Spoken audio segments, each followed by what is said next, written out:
Josh Nichols on the scene now, managing his brother's dream wow. Then all of a sudden, this is a really big shrimp! More than just a large crustacean, these are commonly used as distractions by evil businessmen at record labels to get you to sign contracts without reading them, so they can turn your sons into horrible bubblegum pop garbagey badness. Do you remember Drake and Josh? In hindsight, this show was so cheesy, oh my god. But man, to many of us, it is so nostalgic. Some of it aged horribly, but some of the show is genuinely so good. It also serves as an incredible early 2000s time capsule. You quit junk food, I quit video games. Whoever came first must dye their hair pink. Wow, man, what a show. It only lasted between 2004 and 2007, but the cool thing about the show was that it got better as it went on. Season 2 was better than Season 1, Season 3 was better than Season 2, and Season 4 was better than Season 3. Drake's hair in Season 3 looks like a helmet. When it was time to wrap up the show, they decided to go out with a bang. A really big shrimp! Drake and Josh, Really Big Shrimp, is brought to you by Fruit. Alright, that has to be the most 2007 sentence I've ever heard in my life. Drake and Josh, Really Big Shrimp was a big deal. This was the finale to a very popular show. It was considered another TV movie like Drake and Josh Go Hollywood, which aired a year prior, though that one was definitely more of a movie. Go Hollywood was extremely bizarre because it was trying to be all cinematic. There was no laugh track, very unsettling stuff. This is Drake and Josh, and after they say a joke, it's just dead silence. I'd like to inquire about getting a multi-million-dollar record deal for my brother. They promoted the hell out of Really Big Shrimp. There was even a Flash game based on it. Oh my god. And yeah, this was a real promotional image used for the episode. Yes, that font is just straight up Arial. You just know they had some random intern throw this shit together in 5 minutes. Unlike Go Hollywood, Really Big Shrimp was basically just a double-length episode. You got the typical intro, the laugh tracks, etc. We're not done talking about Go Hollywood yet though, because that one provides some important context for Really Big Shrimp. You see, the whole thing Drake and Josh builds up throughout the entire series is that Drake is this wannabe epic famous guitar bro, and he finally gets his first real break in Go Hollywood. If you're not counting the Season 2 episode, Guitar, which is also incredibly stupid, but we'll have to take a look at that some other time. So in Go Hollywood, Josh runs into some booking guy from MTV in a hotel bathroom. Thanks for being so pushy in the men's room, you saved my butt. Alright, there wasn't even an attempt to be subtle there. What the fuck? Josh manages to convince him to let his completely unknown brother play live with his epic band on TRL. God, this is so 2000s. Drake is gonna play live on TRL! Sorry, Usher isn't here tonight. Instead we have Drake Parker! This is so epic! And then after the MTV guy, whose name is Mitch Gordon, offers Drake an opportunity to speak with Alan Krim at Spin City Records. Fast forward to Really Big Shrimp, Alan Krim is finally here. He's in from New York, ready to watch Drake play live at their local movie theater, the Premiere. You know, the only hangout spot in the entirety of San Diego, apparently. But let's rewind a bit here. We're actually talking about the Big Shrimp episode now, so we gotta talk about this episode's classic signature Drake and Josh opening sequence. These are so cheesy, man. Who are they even talking to? But this one takes the cake because it's just a callback to the very first one. Wow, how clever. There's an old song by the Stones that says you can't always get what you want. Wow, Drake, you're so musically cultured. Outside the premiere, we see a new movie being showcased called Now She's Carly. Wow, with a quirky little Easter egg. I'm sure those content farms spamming fun facts are gonna love this one 2 decades later. Josh is eating an enchilada, but it's actually Crazy Steve's enchilada. He just took it from the fridge in the break room. There was no note! Crazy Steve actually doesn't get mad at him because now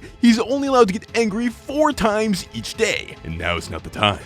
And then it is the time. Wait for enchilada! Well, I never thought I'd be talking about Drake and Josh. So yeah, back to where we were. Drake is getting ready with his dope band ready to play live. You know, his band. Come on, you should know them by now. His very consistent band whose members change every single time they appear. Alan Krim is there. Oh man, Alan Krim. This guy is serious business. Drake Parker, I'm very excited to hear you play live. Don't screw this up. I don't know about you, but I mean, I'd be pretty terrified of this guy. I mean, he's legit. He's snarky, he's got a suit on, he's from Spin City Records. Alan Krim wants a corn dog because it's 2007 and you're watching a quirky Nickelodeon sitcom. And now it's time for Drake Parker to go up there and blow his underpants off. It may not be a phrase yet, but it's gonna be. And here he goes. Josh Nichols on the scene now. Krim loved the song. And guess what? He wants Drake and Josh to drive up to Spin City Records tomorrow and talk record deal. Oh my god, a record deal! This is a 2007 quirky Nickelodeon sitcom after all, and a record deal is the ultimate life goal, so this is huge! Oh yeah, and the goofy sitcom dad Walter lets Helen's grandmother stay at their house. Where's the bathroom? This episode has a million plots for some reason. I mean, you can never have enough. She breaks the toilet. Here we are, man. Spin City Records. That sign looks so real, bro. Whoa, look at the office. I'm blown away right now. Just imagine if it were 2007. I bet they even have a plasma screen TV. So you like The Office? Yeah. You like me? Wow, Drake, so much charisma. Whoa, Josh, check out these cool awards on the wall, bro. Is that zero gravity over my thumb? Zero gravity over my thumb. Guys, it's Nick Mateo. Nick Mateo is the, president of Spin City Records. God, he's so cool. I love the fake awards on the wall. I want to listen to whatever chomp is. The chairs Drake and Josh sit on actually vibrate, and they're totally not just voluntarily shaking. Alright, so I retract what I said about Alan Krim all that time ago. He's not that serious. God, look at Alan Krim's goofy grin. I love this guy. Nick Mateo is the real businessman here. This guy means business. He's a straight shooter. He wants to make a record deal with Drake. A record deal? Have you heard of DAKA shoes? DAKA? Come on, you've heard of DAKA. I mean, who hasn't? I'm rocking my DAKA Air Puffs right now. Was the laugh track there really that warranted? He just said something in a funny voice. I'm rocking my DAKA Air Puffs right now. The head of marketing at DAKA wants to use Drake's new song, the song that only one dude from the record label heard live at some random movie theater in San Diego for their new commercial, which is gonna debut during the Super Bowl. Yeah, TV show logic's great. Alright, time to start recording in the stew. Josh Nichols on the scene now. Josh is just super pumped about being a manager in these scenes. He starts to get kind of obnoxious and over the top, and Drake gets his own personal assistant, Frank. Anything you need, tell Frank. Oh, cool, because I was a little thirsty. I was wondering if I love Frank. And now, the moment we've all been waiting for. The moment this entire TV movie is named after. The really big shrimp. The evil Alan Krim tricks Josh into signing a contract without reading it. As this happen? Well, Frank distracts Josh with giant shrimp. Wow, look at these shrimp. Have you ever seen one this big? Prior to the shrimp being served, Krim says the contract is just the standard stuff. I mean, it looks standard. Josh signs the contract and then eats a shrimp. Alright, now, something that bothers me about the scene is that very big shrimp is said twice. Did the actors mean to say really big shrimp and just butcher it? Was this supposed to be a, he said it moment and they just screwed it up twice? No idea. But anyway, back at the house, we get the classic drink and juice moment. Hey, Lula. Drink, juice. I think this is one of those lines that a lot of people seem to remember for some reason. And yeah, so because Lula, Helen's grandmother, is staying at the house, Megan is staying in Drake and Josh's room. So she does something so evil, she feminizes their room. Drake and Josh say they're gonna tell mom and dad. Megan then says if they do that, she'll just lie about them spray painting their neighbor's gazebo, so they choose not to. Also, they're left with only a single air mattress to sleep on, and the football. Alright, so back at the premiere, Helen is getting ready to reveal who the new assistant manager is. Oh boy. I've chosen a person who is responsible, highly intelligent, and has no criminal record. So, for context, being the assistant manager at the premiere has been Josh's dream ever since, like, season 2. Josh thinks it's finally his time to shine. But no, the new assistant manager is actually Mindy Crenshaw. There's an old song by the Stones that says you can't always get what you want. Mindy was Josh's girlfriend for a large portion of the series, but Josh always had this gut feeling that Mindy's main goal was always to outdo him in everything he does for some cheap thrill. So Josh was infuriated. He told her he was glad they broke up. Nobody buys cinnamon anymore. Josh, what the hell are you talking about? Back at Spin City Records, man. I love this place. Here's our man, Alan Krim. They just finished Drake's song. Oh boy, let's hear it. Alright, so they turned Drake's song to a Blade song or some shit, and Drake is infuriated. Drake says it's ruined. Krim is just so confused. I'm gonna be honest, man, this version's a lot more interesting than the original. I think Drake should have been grateful. I mean, they had their best mixers and producers work on it for 6 days straight. Drake's all like, you can't do that to my song. But Krim says they had a signed contract that gives them complete creative control. Drake says, no, I didn't sign any contract. But Krim says, your manager did. Drake turns around to Josh and is livid. Drake is mad. They argue and Josh says the line, the classic line. I was mesmerized by giant shrimp. I was mesmerized by giant shrimp. I was mesmerized by giant shrimp. Who signs a contract without reading it? Drake is mad, fires Josh. Josh lost his job in distress. So what do you guys think Chomp sounded like? Maybe something like this. Oh yeah, by the way, this is a Nickelodeon show, in case you forgot. Drake and Josh are back at the house in their feminized room, still fighting. Lula fixed the toilet. You welcome. Back at the premiere, it's all running smoothly, thanks to Mindy. I think of each stain as my father. So, another one of the plots, Helen is getting married, so Craig and Eric, These guys are nerds. Are here to offer a complete video package for Helen's wedding for only $275. Let's see your package. What? We'll use special microphones to make sure we get good, clear audio. Special microphones. For only $275. Cash. What do you say? Well, it all sounds very nice, but let's make it $30. they're mad, she brings it down to $20 and they accept. It feels like a typical writing trope in these kind of shows. It doesn't even make any sense, but I guess it's funny or something. Nickelodeon shit, I don't know. Anyway, Drake has a box full of fruit flies he's planning on putting in Alan Krim's car. Yep, this show teaches great values. Well, that certainly is a mature way to handle this situation. He ruined my song. He ruined my song. You always gotta play by the rules. Rules are the foundation of a gentle society. You see, that is why you will always be a loser.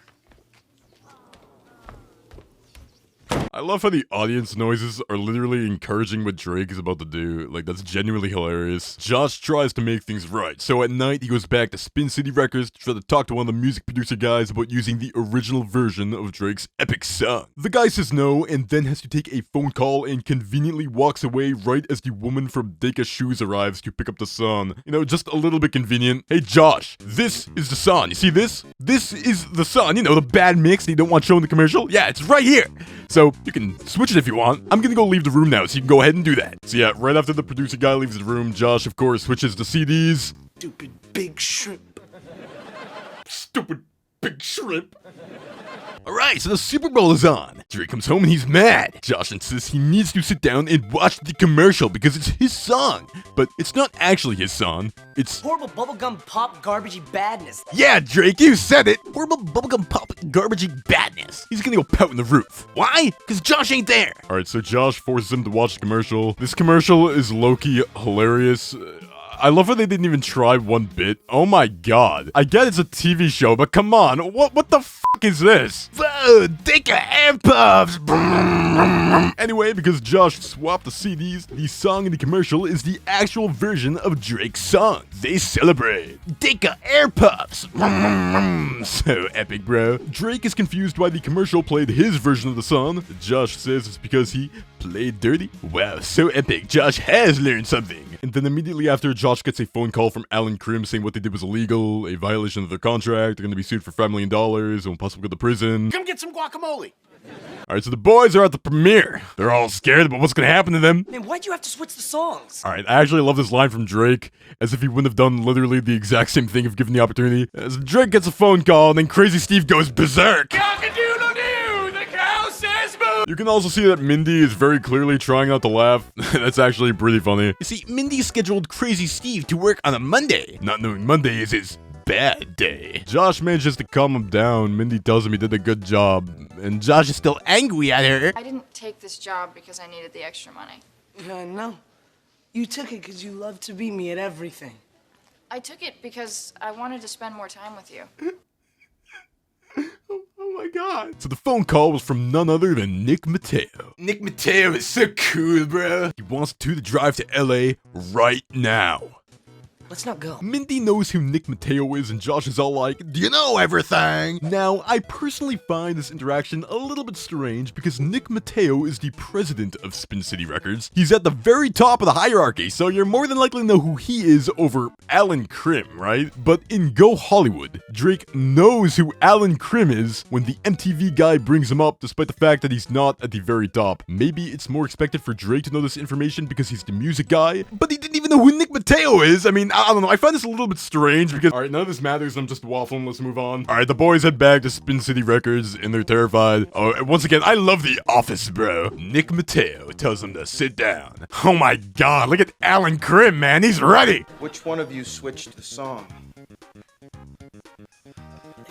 I did. I did. We both did, okay? This is the most Nickelodeon shit ever, isn't it? You know, we both did, okay? Well, guess what, clowns? There are rules and laws about television broadcasting. We could turn you into the FCC for what you did. Yep. You guys could be in a lot of trouble. I'm kidding. But you're not. Oh!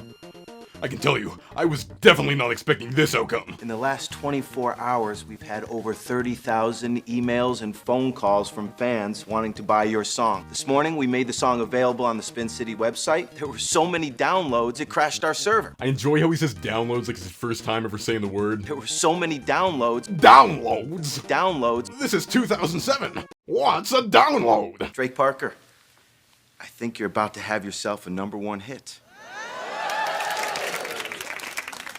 I think you're about to have yourself a #1 hit. #1 hit. Hit. The two boys ask to be excused so they can go celebrate outside in a very mature and collected fashion. I mean, who am I kidding? They're so silly. So, I take it we're not in trouble anymore? Yes, Josh, he already said that. Nick Mateo offers Drake a multi-record contract. Which I will read. Thank you. I get it, because Josh didn't read the other contract what got them into this big mess. Okay, wait a second. These guys just totally scammed us and you're gonna reward them for it? They had to scam us, because you tried to ruin a very good song, which is why you're fired. What? Oh my god, guys, who knew the stakes were this high? I can hardly contain myself. You can't fire me. Our wives play golf together. Your wife cheats.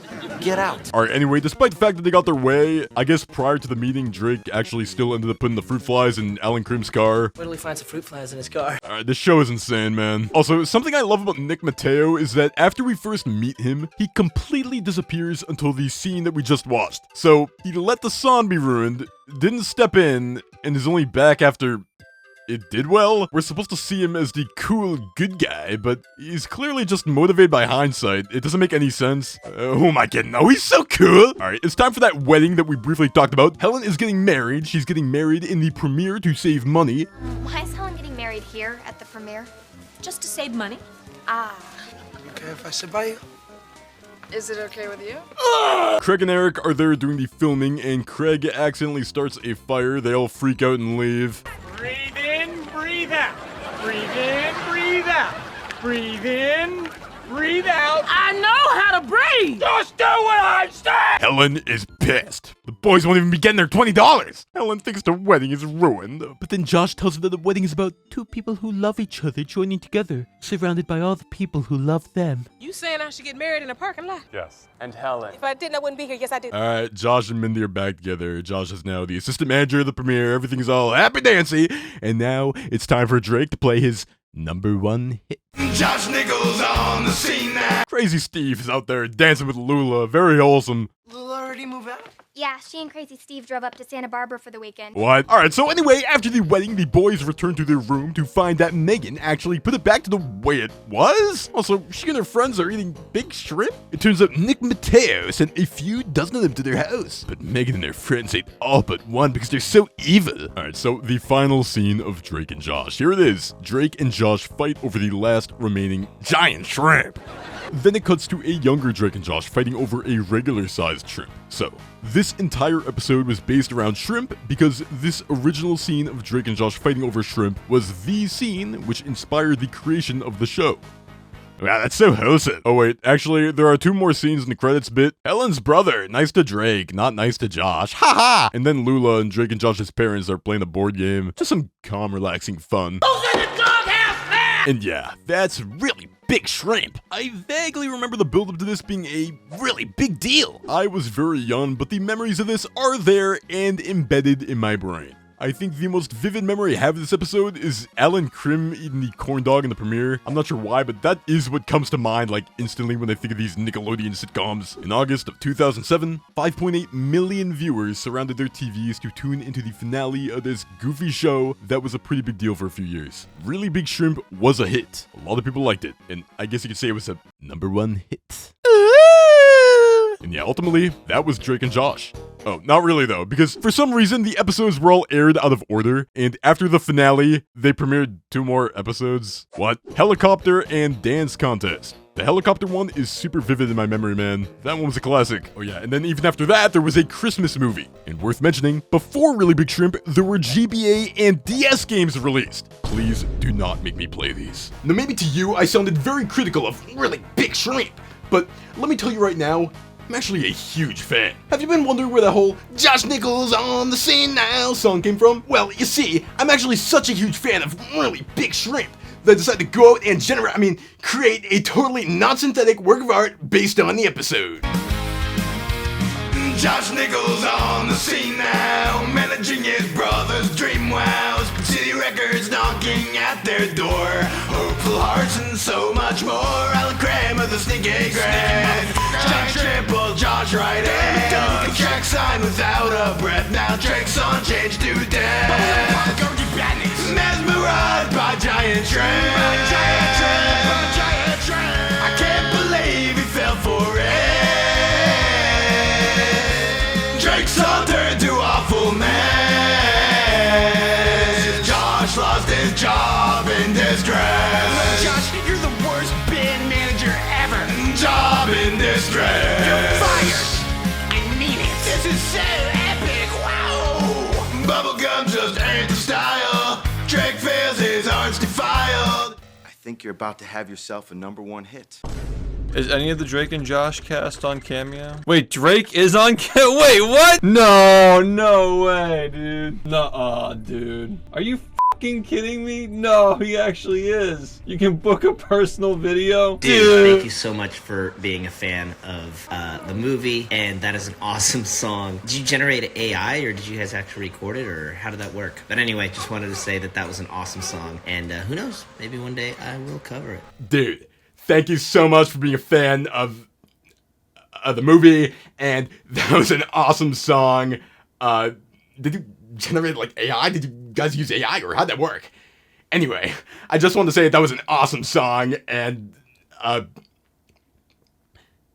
I miss when he used to talk about the cutting room floor. Well, don't you worry, I've got you covered there. Remember earlier the Really Big Shrimp Flash game? That's a game. Unused text. Most likely an early version of the score and name display. Hello, CJ and Victoria. Unknown what this is for. Perhaps a developer message? Unused graphics. Graphics for a hand. While the player's cursor is a similar hand while playing the game, it is all red, while these ones are unedited. Drake's body and guitar is covered up by Josh on the title screen, and is thus never seen. Josh, on the other hand, oh my god. Alright, that's enough of that. Why am I stopping? Well, the truth is, I'm actually kind of jealous of Josh here. I hope maybe one day I too can become an asset in a shitty Flash game used to market the finale of a sitcom. My dreams have come true! Yeah! Dude, that was an awesome song. An awesome song, an awesome song. Did you like use AI? Maybe one day I'll cover it. Josh lost his job in this dress. Nobody buys cinnamon anymore!